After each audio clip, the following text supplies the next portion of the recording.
அனைவருக்கும் வணக்கம். கொல்டிக்கு கோபம் வந்த தருணம் அப்படிங்கிற தலைப்புல தான் இந்த காணொலியை நம்ம பார்க்க போறோம். கொல்டி லவுட் ஸ்பீக்கர் என்கிற இன்ஸ்டாகிராம் பேஜை வச்சு நடத்திட்டு வராங்க. அதுல ஒரு காணொலி வெளியிட்டு இருந்தாங்க. மக்களே என்ன சொல்றாங்க அப்படின்னா, தமிழ்நாட்டுல திருக்குறளுக்கு பெரியாருக்கு முன்னாடி மாநாடு நடத்தின யாரையாவது ஒருத்தரை காட்டக்கூடிய தில்லும் திராணியும் உங்களுக்கு இருக்கிறதா அப்படிங்கிற கேள்வியை எழுப்பியிருந்தாங்க. ஒரு தில்லு திராணிலாம் இருக்கான்னு வேற கேட்டுட்டாங்க. இந்த காணொலிக்கு நம்ம பதில் கொடுக்கலன்னா நமக்கு தில்லு திராணி இல்லைன்னு தானே அர்த்தம். அதுக்காக சில பேர் திராணி இருக்கக்கூடிய நபர்கள் அவங்க பதில் கொடுக்குறாங்க. மக்களே 1941 வி முனியசாமி ஐயா அவர்கள் திருக்குறளுக்கு மாநாடு நடத்திட்டாரு. 1949 மணியம்மையவும் கல்யாணம் பண்றாரு. யாரு? ஈவேரா. 1949 மணியம்மையவும் கல்யாணம் பண்றாரு. திருக்குறளுக்கு மாநாடு நடத்துறாரு. மணியம்மையை கல்யாணம் பண்ணதுக்கு அப்புறம் அண்ணா அவர்கள் அங்கிருந்து வெளியே வராரு. திராவிட முன்னேற்ற கழகம் பிறந்தது என்பது வேற விஷயம். அதை பத்தி நம்ம அப்புறம் பேசுவோம், வேற காணொலியில பேசுவோம். இப்ப 1941 வி முனியசாமி அவர்கள் மாநாடு நடத்தியிருக்காரு. இதுக்கான பதில நம்ம எப்படி கொடுக்கணும்? இந்த பெண் பேசியிருக்காங்க, அந்த பெண்ணுக்கு தான் நம்ம பதில் கொடுக்கணும். அப்படிங்கும்போது அந்த பெண் பேசிய காணொலியில் இருக்கக்கூடிய வீடியோவை ஒரு பார்ட் ஆஃப் கட் பண்ணி, ஏன்னா தில்லும் திராணி இருக்கான்னு கேட்டிருக்காங்க இல்லையா, கட் பண்ணி அதை போட்டுட்டு அதுக்கப்புறமேட்டுக்கு அதற்கான ஆதாரத்தை இணைத்து அதே காணொலியோடு இணைத்து அப்படிதான் நம்ம பதில் கொடுக்க முடியும்.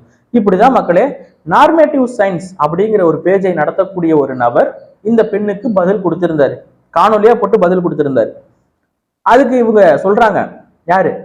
நாகரிகத்தை பத்தி பேசக்கூடிய கொல்டிஸ். கொல்டிஸ்ன்னு சொல்றத விட நாகரிகமற்ற செயல்னு சொல்லுவாங்க. இப்ப பாருங்களேன், நாகரிகம் பெரியார் வழியில் வந்தவர்கள் எப்படி பேசுறாங்கன்னா, எப்படி அடுத்தவங்க பேஜில் இருக்கக்கூடிய வீடியோ எடுத்து போட்டு இப்படி வியூஸ் வாங்குறீங்க, உங்களுக்கு கொஞ்சம் கூட வெக்கமா இல்லையா அப்படின்னு கேட்கறாங்க. யார? நார்மேட்டிவ் சயின்ஸ் அப்படிங்கிற ஒரு பேஜ் நடத்தக்கூடிய ஒரு நபரை பார்த்து கேட்கறாங்க. ஒருத்தன் நார்மேட்டிவ் சயின்ஸ்னு ஒருத்தன் பேஜ் வச்சிருக்கான். யார்? ஒருத்தன். இப்ப லவுட் ஸ்பீக்கர்னு ஒருத்தி பேஜ் வச்சிருக்கான்னு திரும்ப அவரு பேசினா என்ன ஆகும்? உங்க மனசு புண்படும் இல்லையா? அவர் அப்படி பேச போறது இல்ல, பேசுனா உங்க மனசு புண்படும் இல்லையா? ஒருத்தன் வச்சிருக்கான், அவன் என் வீடியோவை எடுத்து போட்டு வியூஸ் வாங்கிக்கிறான் அப்படிங்கிறீங்க. உங்களுக்கு பதில் கொடுக்கறதுக்கு உங்களுடைய வீடியோவை லைட்டா இணைக்க வேண்டியது கடமை. ஐயோ, சொல்ல வந்த விஷயத்தை மறந்துட்டேன். அனைவருக்கும் அட்வான்ஸ் தெலுங்கு வருட பிறப்பு நல்வாழ்த்துக்கள். நாளைக்கு தெலுங்கு வருட பிறப்பு.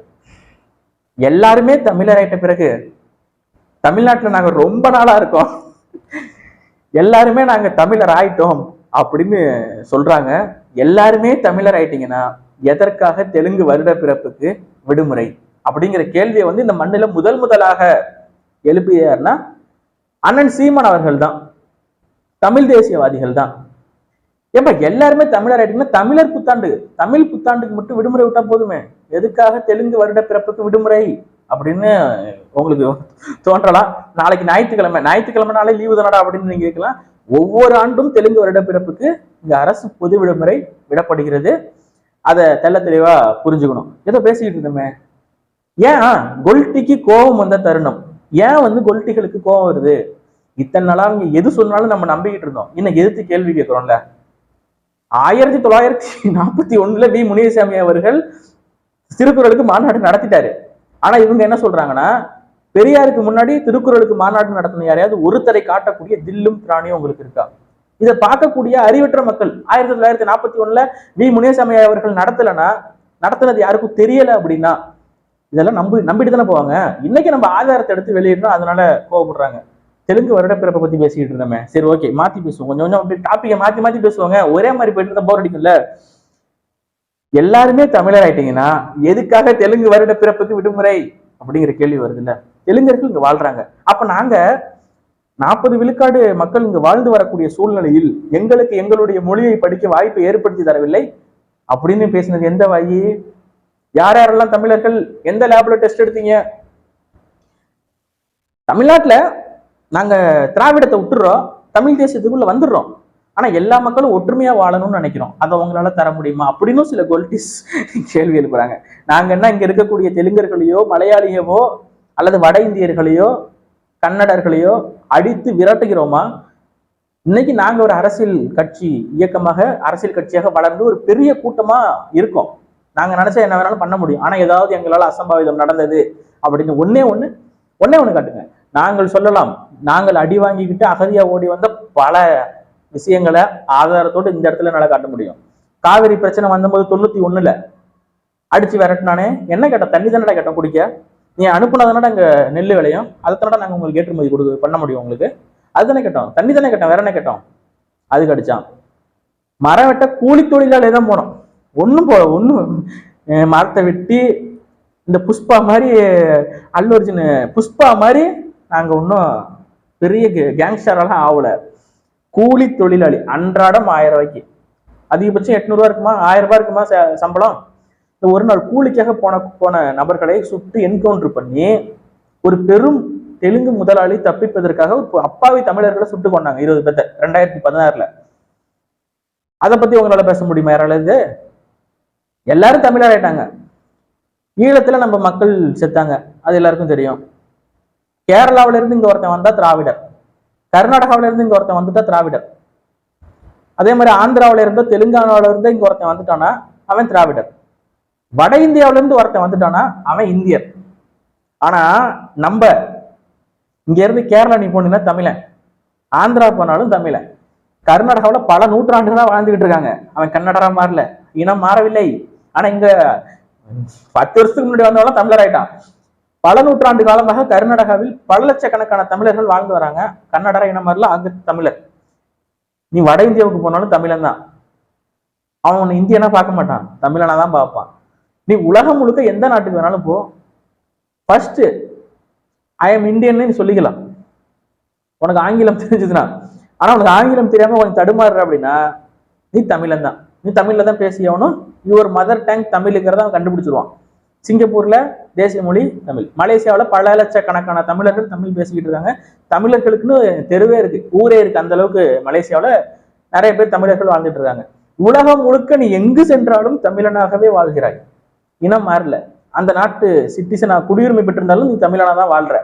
ஆனா இந்த தமிழ்நாட்டுல மட்டும் எவன் வந்தாலும், எந்த மொழி பேசக்கூடியவன் வந்தாலும் தமிழனா மாறிடுறான். அப்புறம் என்ன இதுக்கு தெலுங்கு வருட பிறப்புக்கு விடுமுறை அப்படின்னு நீங்க கேட்கலாம், நான் கேட்க மாட்டேன். ஏன்னா ஒவ்வொரு தேசிய இனத்தின் உரிமையும் பாதுகாக்கப்பட வேண்டும், ஒவ்வொரு மதத்தினுடைய நம்பிக்கை வழிபாடு எல்லாம் பாதுகாக்கப்பட வேண்டும். இந்தியா என்பது ஒரு நாடு அல்ல, ஒரே நாடு அல்ல, பல தேசிய இனங்களின் ஒன்றியம். அப்படி நினைச்சா மட்டும்தான் இது ஒரு நாடா இருக்கும், இல்லைன்னா சுக்கா உடையும்னா நான் சொல்லல, ஆனால் அம்பேத்கர் அவர்கள் சொல்லியிருக்காரு. அதெல்லாம் ஒரு பக்கம் இருக்கட்டும். நம்ம எதை பத்தி பேசிக்கிட்டு இருந்தோம், எங்கேயோ போயிட்டு இருக்கேமே, உலக லெவல்ல நம்ம போயிட்டு இருக்கேமே மக்களே, இது வேணாம். கொல்டிக்கு கோபம் வந்த தருணம், ஏன் வருது உங்களுக்கு கோபம்? ஏன் கோவப்படுறீங்க? பேசிக்கலாங்க, விடுங்க. நீங்களும் தமிழர், நாங்களும் தமிழர், ஏன் வந்து டென்ஷன் ஆகுறீங்க? தமிழ் தேசியத்துக்குள்ள வாங்குங்கிறேன். அப்படி வந்தா நாங்க எல்லாம் ஒற்றுமையா வாழணும்னு நினைக்கிறோம், நாங்க தமிழ்நாட்டை கொள்ளையடிக்கணும்னு நினைக்கிறோம், அதை உங்களால கொடுக்க முடியுமா? கனிம வளத்தை திருடி நாங்க இங்க இருந்து எடுத்துட்டு போயிட்டு இருக்கோம். கேரளாவோட மலைகள் பாதுகாக்கப்படுது, அவன் வந்து குப்பையை கொட்டுறான், அதெல்லாம் நாங்க விட்டுக்கிட்டு இருப்போம். தெருவுக்கு டாஸ்மார்க்கை திறந்து வச்சு தமிழர்களை குடிக்க வச்சு புத்திய மழுங்கடிச்சு நாங்க திராணி இருந்தா நீங்க ஆதாரத்தை வெளியிடுங்க அப்படின்னு கேட்போம். ஏன்னா உங்களுக்கு தான் ஒன்றும் தெரியாது. இப்படிதான் பல வருடமா ஏமாத்திக்கிட்டு இருந்தாங்க. மதிவதனின்னு ஒரு அக்கா இருக்கு, அவங்க சொல்றாங்க தமிழ்நாட்டில் இருக்கும் நூலகங்களின் எண்ணிக்கை 5400 சில்லற, தமிழ்நாட்டில் இருக்கும் மதுக்கடைகளின் எண்ணிக்கை 500 சொச்சம். உருட்டுமாங்கம்மா, நல்ல மனசுக்கு நீங்க உருட்டுங்கம்மா. இப்பெல்லாம் புதுசா பெய்டு ஒர்க்கர்ஸ் உருவாயிட்டு இருக்கிறாங்க. இவங்களெல்லாம் வந்து நம்ம கடந்து போகணும் அப்படின்னு நினைக்கிறத விட அவங்க பண்ற அதே வேலையை நம்மளும் பண்ணி நம்ம அவங்களுக்கு பதிலடி கொடுத்துதான் ஆகணும், வேற வழியே கிடையாது மக்களே. கொடுக்காம கருத்தியல் ரீதியா மோதாம இருந்தோம்னா நிச்சயமா அவங்க சொல்றதே நம்புறதுக்கு ஒரு கூட்டம் உருவாகும் இந்த மண்ணுல. அப்படிதான் நம்ப வச்சு இத்தனை நாளா ஓட்டிக்கிட்டு இருக்காங்க, இத்தனை நாளா இவங்கதான் ஆண்டுகிட்டு இருக்காங்க, ஆளணும்னு நினைச்சாங்க, ஆண்டுகிட்டும் இருக்கிறாங்க.